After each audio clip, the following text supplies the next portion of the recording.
Overall আমি যদি দেখি ব্যাপারটা, এটা একটা হিউজ ইন্ডিয়ান সিকিউরিটি এস্টাবলিশমেন্টের একটা ফেলিয়ার, এটা নিঃসন্দেহ। তারা হয়তো আভাস পেয়ে থাকলেও কি হতে পারে সেটা, it was much too late, by which time আমার কাছে মানে মানে প্রচুর রিকোয়েস্ট এসছে যে দাদা একটু চেক করে দেখেন তো, একটু বলেন তো এটা ঢুকছে কিনা, এটা ঢুকছে কিনা। ঢুকছে কিন্তু এটা কিন্তু ওরা না, they had started believing this lie, this propaganda. উনি যে একটা থ্রেট হিসেবেই বলেছিলেন যে ইন্ডিয়া যদি কোনো মিসঅ্যাডভেঞ্চার করতে আসে তাহলে তাকে খেসারত দিতে হবে নর্থ ইস্টে আর মিয়ানমারে। এরপরে যে জিওপলিটিক্সটা এদিকে হবে সেটা একটা অন্য ধরনের জিওপলিটিক্স হবে, যেই জিওপলিটিক্সটা ইম্প্যাক্ট করতে চেয়েছিল ইন্ডিয়া কিছুটা through Sheikh Hasina, but fail করেছিল। কেন কিনা শেখ হাসিনা হয়তো সেখানে অনেক কিছু অ্যালাউ করেননি, কিছু কিছু অ্যালাউ করেছেন সার্টেনলি, বাট অনেক কিছু অ্যালাউ করেননি। বাট এখন হয়তো এমন একটা প্লায়েবল গভর্নমেন্ট আছে, ইন্টারিম গভর্নমেন্ট আফটার অল, তাকে নিশ্চয়ই the Americans will exploit fully in order to fulfill their objectives in this region as well as in the Indo-Pacific. সেই সাবঅ্যাক্টস গুলো বাংলাদেশিরা কিভাবে ইম্প্যাক্ট করবে, তখন তারা কতটা আউটরেজড হবে, তখন তাদের জন্য নতুন শত্রু বা নতুন বন্ধু কে হবে, আমার মনে হয় সেই জিনিসগুলো বাংলাদেশিদের, আমার বন্ধুদের স্পেশালি ভালো করে ভাবতে হবে যে তারা কি এই যে একটা রক্ত রক্ত খুনের বদলে খুন এইটা চাই, এইটার থেকে যেন তারা বেরিয়ে আসতে পারে। আমার মনে হয় যে ভারতের কন্ডাক্ট যেটা হয়েছিল আর কি, যখন স্টুডেন্টস মুভমেন্টটা চরমে উঠেছিল তখন, আর তারপরে যে ফার্স্ট রাউন্ড অফ কিলিংস যেটা হলো, পুলিশ করলো, র্যাব করলো, অন্যান্য বাহিনীরা করেছে, ছাত্রলীগ করেছে, সেখানে ভারতের কাছে একটা অপরচুনিটি এসেছিল to at least express grief and condolence for this, এই যে 266 জন স্টুডেন্ট অফিসিয়ালি কে মারা হয়েছিল আর কি গুলি করে। কিছু কিছু জায়গায় খুব ক্লোজ কোয়ার্টার্স থেকে গুলি করা হয়েছিল, পয়েন্ট ব্ল্যাঙ্ক রেঞ্জ থেকে, আর সেগুলোর এভিডেন্স প্রচুর আছে। তো সেখানে যখন ভারত একটা ফ্রম এ হিউম্যানিটেরিয়ান পার্সপেক্টিভ কোনো পজিশন নেয়নি, তখনই বোঝা গেছিল যে ভারত তার সোকল্ড অ্যালাইকে টিল দ্য লাস্ট তাকে প্রোটেক্ট করবে এবং তার পাশেই থাকবে আর কি। তো সেই জিনিসটা এখন ভারতের মনে হয়, ভারত তো বলবো না, ভারত সরকারের একটা সার্টেন শ্রেণীর লোক, একটা section, not the entire government, একটা সেকশন, একটা ক্লিক এই জিনিসটাকে তো করেছে, এই জিনিসটাকে ব্যাক করেছে, সাপোর্ট করেছে, কোনো কথা বলেনি, কোনো আটকায়নি। ভারতের কিন্তু ইনফ্লুয়েন্স ছিল এই জিনিসটাকে আটকে একটা peaceful means, through a peaceful means এই সমাধান করা যেত হয়তো, বা পরিস্থিতি যেভাবে ইভলভ করতো সেইভাবে ভারতকেও ফ্লেক্সিবিলিটি দেখিয়ে সেখানে গিয়ে এই ব্যাপারটাকে বন্ধ করে দেওয়া উচিত ছিল, বা অ্যাটলিস্ট হেল্প করা উচিত ছিল, যাতে কি এই যে মানে মার্ডার অ্যান্ড মেহেমের যে নগ্ন নাচ হয়েছিল প্রথম রাউন্ড অফ, মানে এই মুভমেন্টের সময় যে একটা প্রথম রাউন্ড অফ ভায়োলেন্স হয়েছিল সেই সময়, সেখানে ভারত হ্যাজ ফেইলড। আর তারই ব্লো ব্যাক কিন্তু ভারতকে পেতে হলো সেকেন্ড রাউন্ড অফ ভায়োলেন্স যেটা হলো আর কি, from the 5th to the 8th of August। আর সেই রাউন্ড অফ ভায়োলেন্সে কিন্তু আবার অন্য ধরনের হয়েছিল, সেখানে the police was on the receiving and. আমি মানে একটু আগেই আমাদের একজন প্যানেলিস্টের সঙ্গেই কথা বলছিলাম, আর বললাম যে যেই ভিডিওগুলো আমি দেখেছি সেগুলো কিন্তু ইকুয়ালি ইফ নট মোর ভয়াবহ, যেখানে প্রচন্ড নৃশংসভাবে মারা হয়েছে পুলিশের লোকজনকে। Now two wrongs do not make a right.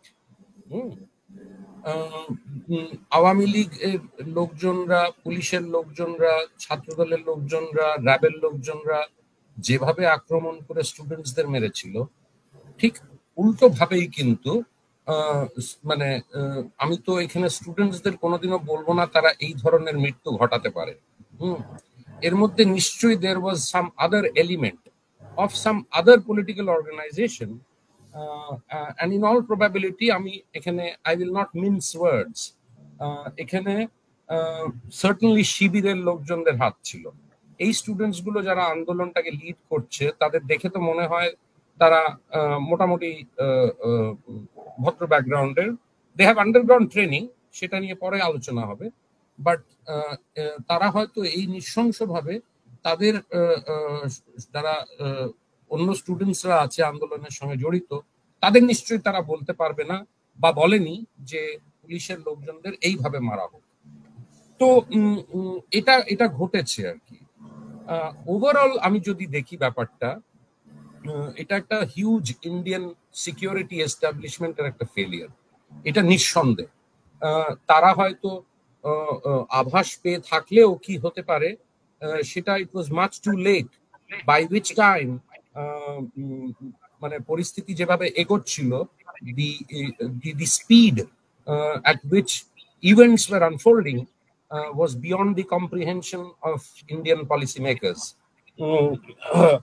তো সেখানে সেটাকে আমরা আর কিছু বলতে পারি না, but a huge security failure in a way. আমাদের approach towards the violence in the first phase and the violence in the second phase was a disaster. তো সেই জায়গাগুলোকে ভারতের পলিসি মেকারসদের ভাবতে হবে যে তারা ইন্টারন্যাশনাল কমিউনিটির সামনে কি ধরনের পজিশনে এখন আছে। তারা হয়তো শেখ হাসিনাকে এখন শেল্টার দিয়েছে, সেই শেল্টারটা হয়তো এখন লং টার্ম হয়ে যাচ্ছে। আগে আমরা ভেবেছিলাম যে এটা শর্ট টার্ম হবে, বাট আবুরুশ ভাই যেগুলো বললেন আর কি, যে কোনো দেশই হয়তো ওনাকে নিতে চাইছে না, সেজন্য বাধ্য হয়ে এখানেই থাকতে হচ্ছে। হাউএভার এটাও আমাদের বলতে হবে যে যে ভারতের এই সময় আর কি অপশনস আছে বাংলাদেশে। The level of anti, the depth and the width of anti very high. আমি নিজে তার ভুক্তভোগী আর কি। I mean even though I am an Indian journalist, আমাকে যাদের এতদিন ধরে আমি বন্ধু ভাবতাম তারা উল্টো এসে আমার উপরে অ্যাটাক করছে, আমি রয়ের এজেন্ট, আমি অমুকের এজেন্ট, আমি তমুকের এজেন্ট, একসময় সিআইএ এর এজেন্ট বলা হয়েছিল। তো মানুষদের এই যে clouding of their brains has happened because এই যে 15 বছরের যে একটা যে ধরনের শোষণ হয়েছে বাংলাদেশে, সেটার ইম্প্যাক্ট কিন্তু এদের উপরেও পড়েছে। হয়েছে কি, বাংলাদেশের লোকজনরা এখন সব জিনিসটাকে বাইনারিজে দেখছে, either you are with us or you are not with us. সেটা স্বাভাবিক হয়তো হতে পারে, বাট সেখানেই কিন্তু বাংলাদেশের যে যারা ইন্টেলেকচুয়ালস আছে, যারা সেম পলিটিক্যাল অবজারভার্স আছে, they can play a role by এই যে আবুরুশ সাহেব যেটা বললেন যে গুজবগুলো ছড়ানো হয়েছিল যে ইন্ডিয়ান বাহিনী ঢুকে গেছে, তারা এদের সঙ্গে মিশে লোকজনকে মারছে, এই জিনিসগুলোর থেকে কিন্তু এই যে ডিস্টিংশনটা করা আর কি, যে কিছু কিছু জিনিস ইম্পসিবল হয়, হ্যাঁ, কিছু কিছু জিনিস very difficult to carry out হয়, আর আমরা সেটাকে অতিরঞ্জিত ভাবে যখন in the form of fake news ইয়ে করা হয়। আমার কাছে মানে মানে প্রচুর রিকোয়েস্ট এসছে যে দাদা একটু চেক করে দেখেন তো, একটু বলেন তো এটা ঢুকছে কিনা, এটা ঢুকছে কিনা। ঢুকছে কিন্তু এটা কিন্তু ওরা না, they had started believing this lie, this propaganda. তো এটাও কিন্তু ইন্ডিয়ার ইন্টেলিজেন্স কি নাই বাংলাদেশে, সেটা তো কেন থাকবে না? ইন্টেলিজেন্স ইন্ডিয়াতে নাই? আমি কি নাম নেব অফিসার গুলার? তারপরে তারা তো ভিজে বিড়াল না, তারাও তো নিজেদের কাজ করে। তো এটা তো আছেই, এটা আরো একটু বড় করে ছড়িয়েছে আর কি, যে বাংলাদেশের প্রত্যেকটা লেয়ারে লেয়ারে আছে। তো সেটা মানে সেটাই তো আমি বলছি, আমি নিজে লিখেছি যে কিভাবে বাংলাদেশের পলিটিক্স কেন অনেক কিছুকে ইম্প্যাক্ট করে বা এফেক্ট করে ইন্ডিয়ান অফিসিয়ালসরা। তো সেটা করতে হয়। বাংলাদেশ ইজ মানে বাংলাদেশ হলো ইন্ডিয়ার প্লে গ্রাউন্ড ছিল একদিক দিয়ে ভাবতে গেলে, হ্যাঁ, অন্তত এই 15 বছর তো সার্টেনলি, তার আগেও ছিল। তো তো সেটা আমাদের জানতে হবে যে এই ক্ষেত্রে একটা জিনিস জানতে হবে যে ইন্ডিয়ার এই মুহূর্তে আমি যদি বলি options are very very less. এখন ইন্ডিয়া কিভাবে এটাকে এই চ্যালেঞ্জটাকে মিট করবে at the international relations level আর এই আর একটা সিকিউরিটি লেভেল। আমরা দেখেছিলাম যে প্রফেসর ইউনুস একটা ওনার যে প্রথম বক্তব্য উনি দিয়েছিলেন খুব alarming and not expected from a person who was about to take charge of an interim government. উনি যে একটা থ্রেট হিসেবেই বলেছিলেন যে ইন্ডিয়া যদি কোনো মিসঅ্যাডভেঞ্চার করতে আসে তাহলে তাকে খেসারত দিতে হবে নর্থ ইস্টে আর মিয়ানমারে। তো অবভিয়াসলি আমার মনে হয় যতটুকু আমি প্রফেসর ইউনুসকে দেখেছি আর বুঝেছি আর চিনেছি, আমি ওনাকে পার্সোনালি চিনি না, আমার মনে হয় যে ভদ্রলোক হচ্ছেন একটি অত্যন্ত ভালো লোক। These are not his words. These are words dictated to him by his American handlers. এটার মধ্যে খারাপ লাগার কিছু নেই। যেমনি শেখ হাসিনা হচ্ছিল ইন্ডিয়ান হ্যান্ডলার্সদের দিয়ে গাইডেড হতেন, এখন আরেকজন সেট অফ পলিটিশিয়ানস আসবে বা আরেকজন সেট অফ রুলার্স আসবে যাদের the Americans will sort of handle them now. There is no doubt about that. Let's not make any mistake about that. আর এরপরে যে জিওপলিটিক্সটা এদিকে হবে সেটা একটা অন্য ধরনের জিওপলিটিক্স হবে, যেই জিওপলিটিক্সটা ইম্প্যাক্ট করতে চেয়েছিল ইন্ডিয়া কিছুটা through Sheikh Hasina, but fail করেছিল। কেন কিনা শেখ হাসিনা হয়তো সেখানে অনেক কিছু অ্যালাউ করেননি, কিছু কিছু অ্যালাউ করেছেন সার্টেনলি, বাট অনেক কিছু অ্যালাউ করেননি। বাট এখন হয়তো এমন একটা প্লায়েবল গভর্নমেন্ট আছে, ইন্টারিম গভর্নমেন্ট আফটার অল, তাকে নিশ্চয়ই the Americans will exploit fully in order to fulfill their objectives in this region as well as in the Indo-Pacific. তো আমাদের এই জিনিসটা অনেকটা ডিসপ্যাশনেটলি দেখতে হবে। আমরা হচ্ছি, আমি অন্তত হচ্ছি, I M a professional journalist, আমি এখানে কারোর সাইড নিয়ে কথা বলতে চাই না। আমি আমার জন্য যেটা মনে হবে যে it is a valid story, I will do that. তাতে যদি এখন লোকজন they feel bad about it, that is their problem. My job is to do my job as truthfully and as honestly as possible and with integrity. এখন তাতে যদি আমার বাংলাদেশের বন্ধুরা রাগ করে বা গোসা করে বা অভিমান করে, again that is their problem, it is not my problem. আমি এখানে কাউকে খুশি করতে আসিনি, আমি এখানে কাজ করছি আর কি। সেখানে যখন দরকার পড়েছে আওয়ামী লীগ সরকারকে ক্রিটিসাইজ করেছি। এখানে আরো দুজন বক্তা আছে, তারা হয়তো দে আর ফ্যামিলিয়ার উইথ মাই ওয়ার্ক ইলেকশনের হওয়ার আগে, সো কল্ড ইলেকশনের হওয়ার আগে আর ইলেকশনের পরে আর এখনো।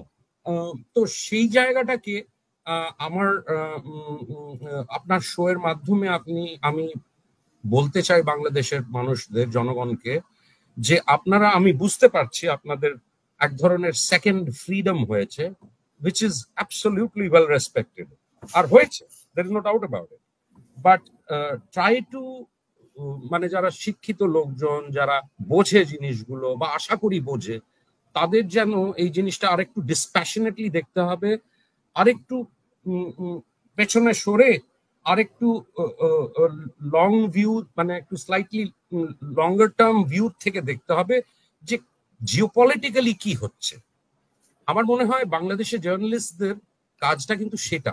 বাংলাদেশের জার্নালিস্টদের কাজ এখন এটা না যে একটা রেজিম চেঞ্জ হয়েছে তো আমরা অন্য রেজিমের চাটুকারিতা করি, এক চাটুকারিতা ছেড়ে আরেকটা চাটুকারিতা করি।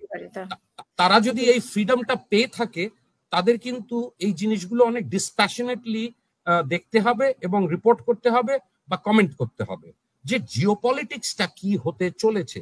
That is the most important element in